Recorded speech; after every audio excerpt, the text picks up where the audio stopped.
A matéria não existe. O segredo que Tesla queria esconder por 1000 anos. Walter Russell, o homem que baixou o código do universo. Você está vivendo dentro de uma simulação que se chama matéria sólida. Toca em uma mesa, sente a resistência e seu sistema nervoso registra. Isso é real, isso é denso, isso é permanente. Mas e se esse sinal que seu cérebro interpreta como solidez for apenas a leitura errada de um padrão de compressão? E se a mesa, a sua mão, o ar entre eles e o espaço infinito além da janela forem todos feitos da mesma coisa, variando apenas em intensidade de compressão?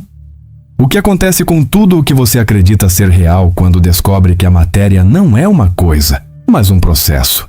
Que ela não existe, mas acontece? Este não é um convite para a fé. Este é um briefing técnico. Em 1947, um homem chamado Walter Russell publicou um documento chamado The Secret of Light. E dentro daquelas páginas estava uma engenharia completa da realidade, um modelo de como a mente universal comprime luz em ondas espirais para gerar tudo o que você chama de universo físico. A ciência convencional ignorou. Os físicos ridicularizaram. Mas Nikola Tesla, o arquiteto elétrico que reconfigurou a civilização humana, leu aquilo e respondeu com uma frase que ecoou por décadas. Cele esse conhecimento por 1000 anos. A humanidade ainda não está pronta. Quando o homem que inventou a corrente alternada diz que uma ideia é avançada demais para o planeta Terra, talvez valha a pena parar e fazer o download. Walter Bowman Russell nasceu em Boston em 1871 e foi o tipo de sistema que o universo raramente instala em um único hardware humano. Pintor premiado, escultor de presidentes, arquiteto, músico, autor e cosmologista, Russell operava com uma largura de banda cognitiva que a maioria dos acadêmicos da sua era simplesmente não conseguia processar. Ele era o homem que Tesla chamou de 1000 anos à frente. O artista que a Academia de Artes e Letras dos Estados Unidos reconheceu como um dos maiores gênios do século e o único civil a ser admitido nos salões do Conselho de Ciência da Universidade de Harvard como palestrante convidado. Em maio de 1921, esse sistema já extraordinário passou por uma atualização irreversível. Durante 39 dias e 39 noites, Russell entrou em um estado que ele descreveu como iluminação cósmica. Não um sonho. Não uma alucinação. Ele chamou de uma conexão direta com o que denominava mente universal, o servidor central de onde toda a informação da criação é transmitida. Ele relatou que podia perceber todo o movimento, toda a estrutura, toda a lei por trás da manifestação física. Ele emergiu desse estado com diagramas, equações e princípios que levaria décadas para transcrever. O que ele baixou não era poesia. Era uma cosmogonia completa, um sistema operacional do universo com lógica interna, capacidade preditiva e estrutura matemática. E aqui está o ponto onde a história deixa de ser biográfica e se torna urgente para você, agora, neste momento. Russell não disse que recebeu uma revelação mística reservada para os escolhidos. Ele disse que acessou um campo de informação que qualquer mente suficientemente calibrada pode acessar. Ele disse que genialidade não é um dom, mas uma frequência de output, um nível de coerência mental que permite ao sistema humano fazer interface direta com a inteligência que governa o cosmos. Isso significa que o que ele baixou em 1921 está disponível. O sinal sempre foi transmitido. A questão nunca foi se o universo estava falando. A questão é: o seu receptor está calibrado para capturar a frequência? Nas próximas sessões, você vai entender exatamente o que Russell descobriu sobre a natureza da luz, da matéria e do espaço. Vai compreender por que Tesla ficou estarrecido. Vai ver como Russell previu a existência de elementos químicos que a ciência só confirmaria décadas depois. E vai entender por que este não é apenas um vídeo sobre física alternativa. É um mapa técnico para reconfigurar a forma como você percebe, interpreta e interage com a realidade que você chama de vida. Matéria é mentira, a física da luz comprimida. Pegue qualquer objeto na sua frente agora. Pode ser um copo, uma caneta, a palma da sua própria mão. Olhe fixamente por 3 segundos. Agora considere. A física quântica já confirmou que, em nível subatômico, aquilo que você está vendo é 99,99% espaço vazio. O que chamamos de matéria sólida é, na realidade, um padrão de forças eletromagnéticas em rotação tão veloz que cria a ilusão de resistência física. Então, o que exatamente está girando?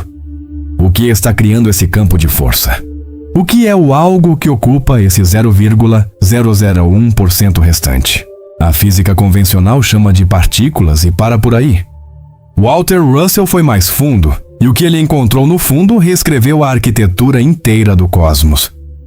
Para Russell, o erro central da ciência moderna, o que ele chamava de erro cardinal, era tratar a matéria como a coisa primária do universo. A ciência convencional parte da matéria e tenta explicar a consciência.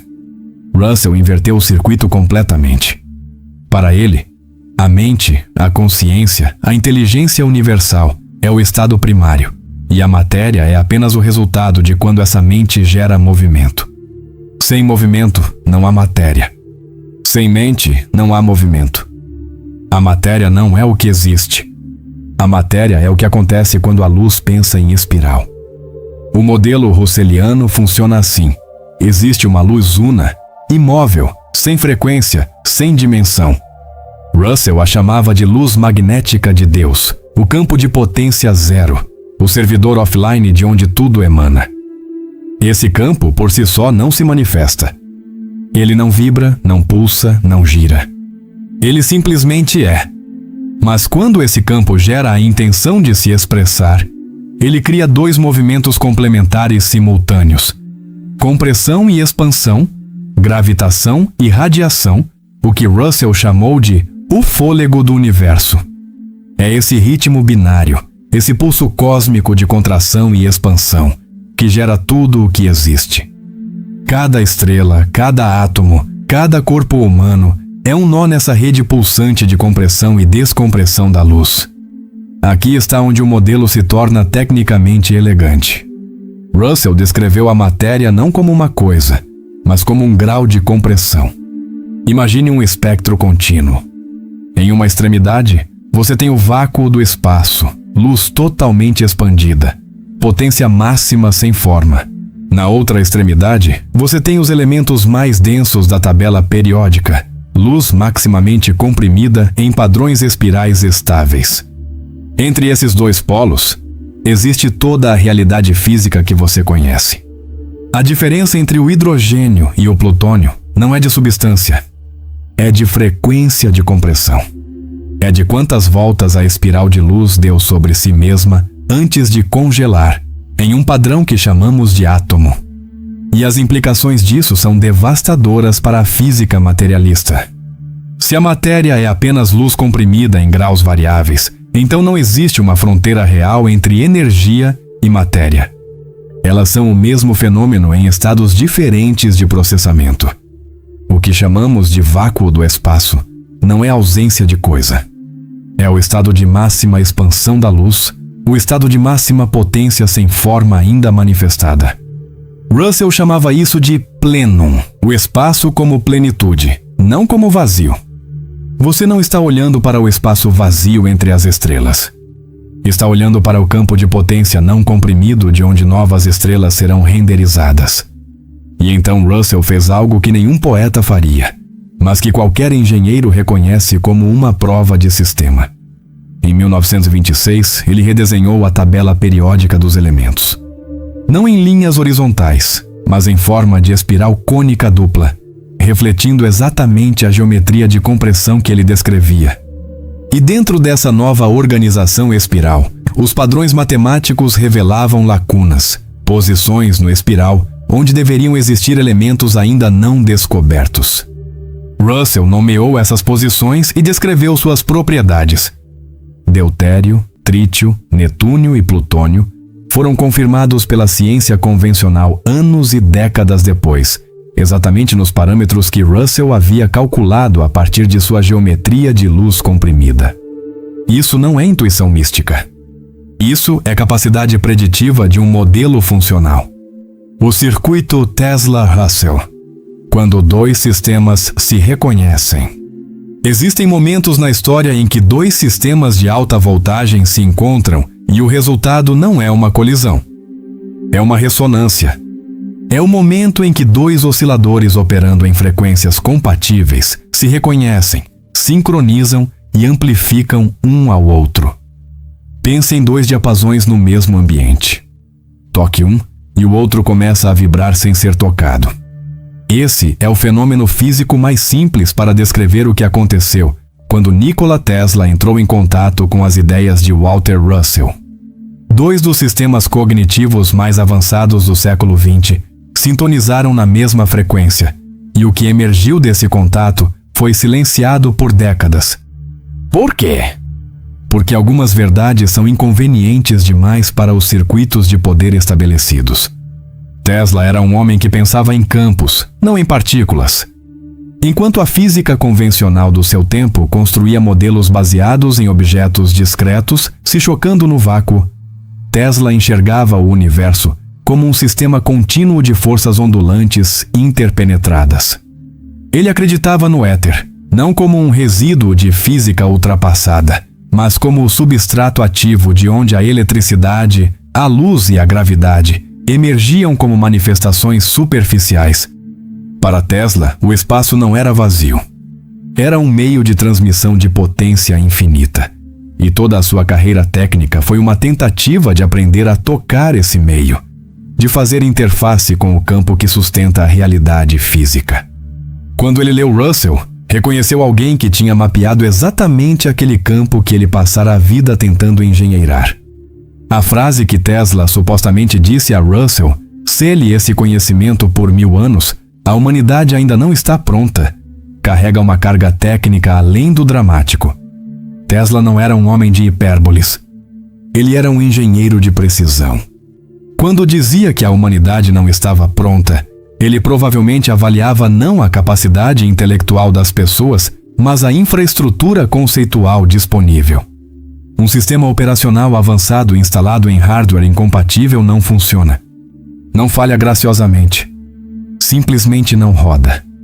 O conhecimento de Russell exigia uma base que a física e a metafísica mainstream do século XX ainda não haviam construído. O hardware civilizacional ainda estava processando Newton. Mas o que exatamente ressoava entre eles? Em seu núcleo, tanto Tesla quanto Russell chegaram independentemente à mesma conclusão central. A polaridade não é uma guerra entre opostos. É um mecanismo de criação.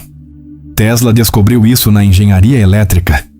A corrente alternada, sua maior contribuição técnica, funciona precisamente porque os polos positivo e negativo não se anulam. Eles se alternam ritmicamente, e essa alternância rítmica é o que gera potência transmissível. Russell chegou à mesma conclusão pelo caminho cosmológico. O universo funciona porque a compressão e a expansão se alternam ritmicamente. Gravitação e radiação não são forças opostas em conflito. São os dois movimentos complementares de um único processo criativo, o fôlego do cosmos. E aqui entra o conceito que une definitivamente os dois sistemas. Ambos recusaram o vácuo como ausência. Para Tesla, o espaço era o meio de transmissão de sua energia sem fio. Ele passava a vida inteira tentando usar o próprio campo do espaço como condutor. Sua torre Wardenclyffe não era apenas uma antena. Era uma tentativa de fazer interface com o campo de potência que permeia o espaço, o que Russell chamava de plenum, a plenitude invisível que antecede toda a manifestação. Tesla morreu antes de ver sua visão completamente realizada. Russell viveu para publicar o mapa teórico que teria justificado cada centavo que Tesla tentou investir na torre. Os dois lados de um mesmo circuito, separados pelo tempo, mas conectados pela frequência. Há algo mais perturbador ainda nessa conexão. algo que a história oficial raramente menciona. Tesla, nos últimos anos de vida, trabalhava obsessivamente em um conceito que chamava de energia dinâmica do campo do vácuo, uma forma de extrair potência do próprio espaço. Seus cadernos dos anos 1930 descrevem experimentos com campos eletromagnéticos rotacionais que ele acreditava poderem interagir com o que chamava de éter primário. Se você mapear esses experimentos sobre a cosmogonia de Russell, a sobreposição é perturbadora demais para ser coincidência. Tesla estava tentando engenheirar acesso ao mesmo campo que Russell descreveu como a fonte primária de toda a energia manifestada. Um tentava pela física experimental, o outro pelo modelo cosmológico. Os dois estavam apontando lasers de direções opostas para o mesmo ponto no escuro. O espelho que pensa, consciência como código-fonte da matéria. Você acredita que seu cérebro gera seus pensamentos, que a consciência é um produto da atividade elétrica entre neurônios, um subproduto emergente de carbono organizado em estruturas suficientemente complexas. Essa é a narrativa oficial. Essa é a hipótese que toda a neurociência convencional opera como axioma, como um dado tão óbvio que raramente é questionado. Mas considere o paradoxo técnico embutido nessa crença. Se o cérebro produz a consciência, então quem produziu o cérebro? A evolução, você diz. E o que guiou a evolução? Processos químicos aleatórios, responde a ciência. Mas processos químicos aleatórios não constroem sistemas de 86 bilhões de neurônios com capacidade de contemplar o infinito. Aleatoriedade não engenheira. Aleatoriedade dispersa. Algo aqui está invertido no diagrama. Russell inverteu o diagrama completamente e a inversão é tão simples que choca. O pensamento não é produzido pelo cérebro. O cérebro é produzido pelo pensamento. A consciência não emerge da matéria quando ela se organiza em complexidade suficiente. A matéria emerge da consciência quando ela se comprime em densidade suficiente. O código precede o hardware. A mente universal é o ambiente de execução primário, e tudo o que chamamos de universo físico, galáxias, estrelas, planetas, corpos biológicos, sinapses neurais, é saída renderizada desse ambiente. Você não é um cérebro que pensa. Você é um pensamento que temporariamente opera um cérebro como interface de navegação no holograma físico. E aqui, Russell introduz um conceito que redefine completamente a relação entre o humano e o cosmos. Ele chamava de mente una, o campo de inteligência que permeia e sustenta toda a criação. Não é uma mente separada do universo, observando de fora. É o tecido do universo em si, a própria estrutura de que o espaço, o tempo e a matéria são feitos. Cada mente individual, cada ponto de consciência que experimenta a realidade a partir de uma perspectiva localizada, é uma expressão localizada dessa mente una. Você não tem uma conexão com a inteligência universal. Você é uma instância dela rodando em hardware biológico temporário. A diferença parece semântica. As implicações são absolutamente técnicas. Se cada mente individual é uma instância da mente universal, então o que chamamos de intuição, de insight criativo, de iluminação súbita, tem uma explicação de engenharia. Não é magia. É acesso direto ao campo de informação-fonte. Quando Russell ficou 39 dias em estado de iluminação cósmica, ele não estava recebendo uma revelação sobrenatural de uma entidade externa. Ele estava operando com interferência mínima entre sua mente localizada e a mente una, da qual ela é parte. O ruído estático do ego, do condicionamento, do medo, da identidade limitada, estava temporariamente suprimido. E com o ruído suprimido, o sinal original, limpo, de alta fidelidade, pôde ser recebido com clareza total. A genialidade de Russell não foi um dom. Foi uma relação sinal-ruído excepcionalmente favorável. Isso tem implicações diretas para você e para o que você acredita ser capaz de acessar. Russell era explícito nesse ponto. Ele não acreditava em gênios como categoria especial de humanos. Ele acreditava em calibração. O gênio não é um tipo de pessoa. É um estado de alinhamento entre a mente localizada e a mente una. E esse alinhamento não é conquistado pelo esforço máximo, pelo acúmulo de informação, pela força bruta intelectual. É conquistado pelo que Russell chamava de quietude, a capacidade de reduzir o ruído interno até que o sinal universal possa ser detectado. Meditação profunda, contemplação silenciosa, estados de flow criativo, todos esses estados têm em comum exatamente isso: a redução temporária do ruído estático da mente condicionada. E então Russell faz a conexão final, a que fecha o circuito entre cosmologia e experiência humana. Se a matéria é luz comprimida pelo pensamento da mente universal, e se você é uma instância dessa mente, então seu pensamento também comprime luz. Em escala menor, com potência menor, mas pelo mesmo mecanismo e pelos mesmos princípios. Cada padrão de pensamento que você sustenta com consistência e intensidade suficientes gera uma pressão de compressão no campo. Começa a se organizar frequências ao redor de si mesmo. Começa a criar condições para que padrões físicos correspondentes sejam renderizados na sua realidade. Isso não é metáfora motivacional. Segundo o modelo de Russell, é a mesma física que cria estrelas, aplicada em escala humana. Você é um transmissor de compressão operando dentro do holograma que ajuda a correnderizar. A renderização final. Você é o campo que observa. Você chegou até aqui. Isso não é acidente. Dentro do modelo de Russell, não existe acidente. Existe ressonância. Existe alinhamento de frequência entre um transmissor e um receptor que estavam, desde o início, sintonizados para se encontrar. O fato de você estar aqui, processando essas informações neste exato momento, é em si uma demonstração do princípio que estamos discutindo. Algum padrão de pensamento que você sustentou, alguma pergunta que você manteve ativa no seu campo, alguma frequência de busca que você emitiu, criou as condições para que esse sinal chegasse até você. O universo não enviou uma mensagem. O universo respondeu a uma solicitação. E a solicitação foi sua. Agora vamos consolidar o que o sistema Russell realmente nos entrega como protocolo operacional. Primeiro, a realidade não é sólida.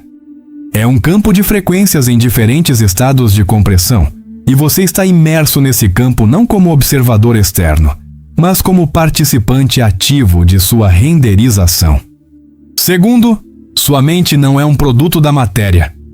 Sua mente é uma instância da mente que produz a matéria, operando com os mesmos princípios em escala localizada. Terceiro, o acesso ao nível mais alto de inteligência disponível no cosmos não requer esforço crescente. Requer ruído decrescente. Não é sobre acumular mais. É sobre interferir menos com o sinal que já está sendo transmitido continuamente em sua direção. E aqui está o paradoxo que Russell passou a vida inteira apontando. O paradoxo que Tesla reconheceu imediatamente e que a ciência convencional ainda não conseguiu processar sem entrar em colapso lógico. A física moderna busca a teoria do campo unificado, a equação única que descreve todas as forças da natureza em uma linguagem matemática coerente. Einstein dedicou os últimos 30 anos de sua vida a isso e não encontrou.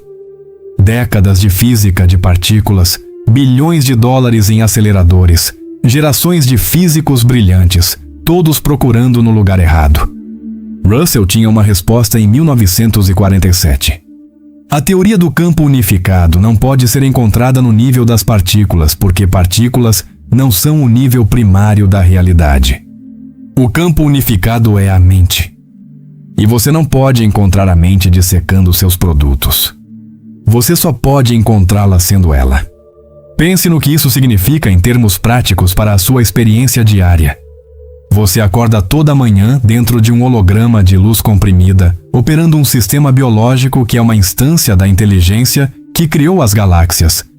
Em um campo onde seus padrões de pensamento, sustentados com coerência suficiente, exercem pressão de compressão real sobre as frequências ao redor de você.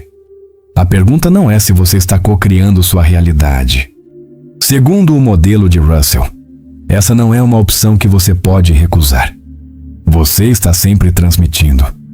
Você está sempre comprimindo o campo ao seu redor com o padrão de frequência que sua mente sustenta.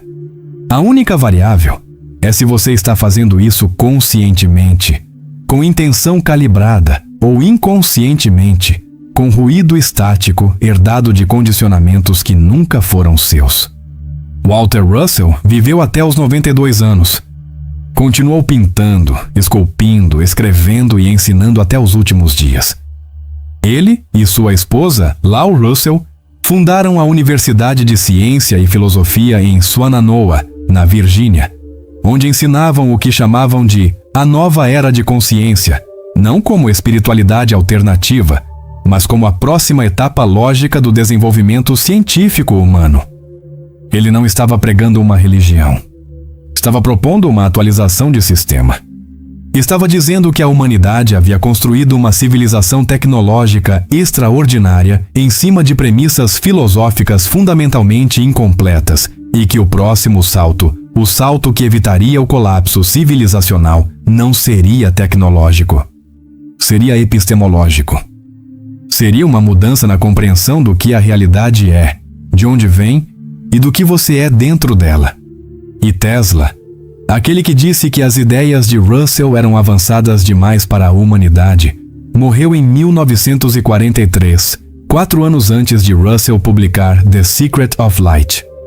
Ele nunca leu o livro final, mas havia lido os manuscritos anteriores, havia trocado correspondência com Russell, havia reconhecido no trabalho daquele polímata a confirmação teórica para o que seus próprios experimentos sugeriam empiricamente.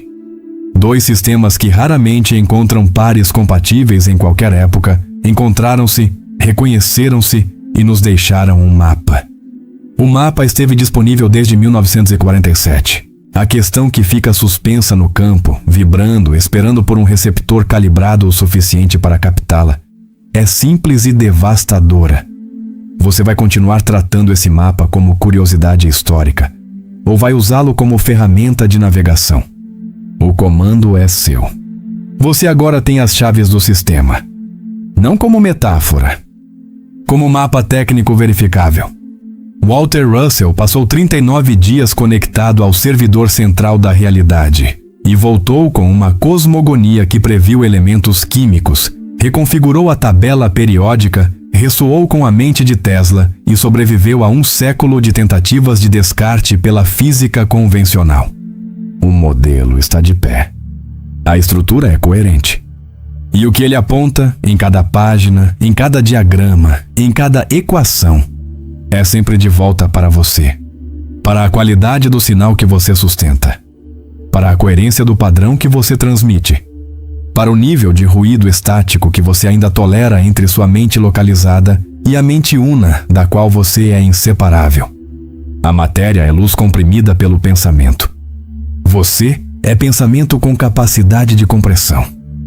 O universo é um espelho de alta fidelidade que não sorri primeiro, que não age primeiro, que não muda primeiro.